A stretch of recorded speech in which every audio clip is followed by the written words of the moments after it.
Sai Krishna case ఇక hush up అయిపోయినట్టే. కేవలం ఉత్తుత్తి వ్యవహారమే జరుగుతుంది. సీసీటీవీ దృశ్యాలు మాయమైపోయినాయంట.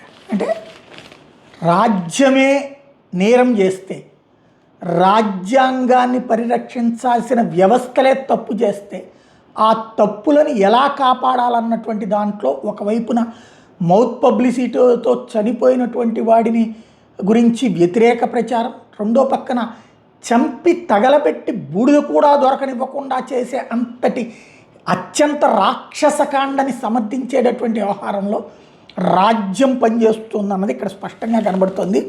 సాయికృష్ణ అదృశ్యం కేసు దర్యాప్తు కీలక ఆధారం కావాల్సిన కృష్ణలంక పోలీస్ స్టేషన్లోని సీసీటీవీ కెమెరాల ఫుటేజీలు మాయమైనవి.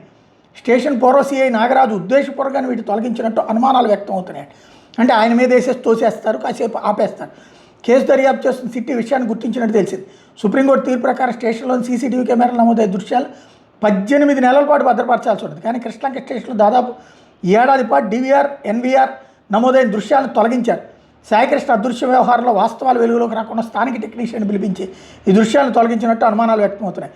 సాయికృష్ణ తల్లి విజయలక్ష్మి వేసిన పిటిషన్ మీద ఇటీవల విజయవాడ ఏజేఎస్ఎం ఎంపీఎఫ్సి కోర్టు కీలక ఉత్తర్వులు ఇచ్చింది. ఏడాది మే 1 నుంచి జూన్ 1 మధ్య స్టేషన్ లోపల బయట ఉన్న సీసీ కెమెరాల దృశ్యాలను భద్రపరచాలని ఆదేశించింది. దీంతో హార్డ్ డిస్క్, డివిఆర్, ఎస్వీఆర్లను సిట్ సీజ్ చేసింది. వీటిని పరిశీలిస్తే కేవలం 2 రోజుల ఫుటేజ్ మాత్రమే ఉంది. ఇదే విషయాన్ని కోర్టుకు ఫోరెన్సిక్ ల్యాబ్ పంపినట్టు తెలిసింది. తొలగించిన దృశ్యాలను తిరిగి రాబడితేనే కేసు దర్యాప్తుకు ఉపయోగపడుతుంది.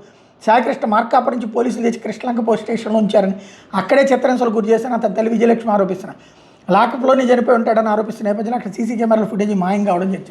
అంటే కేసుని ఏ స్థాయిలో ఇన్ఫ్లుయెన్స్ చేయాలని ప్రయత్నిస్తున్నారో అర్థమవుతుంది.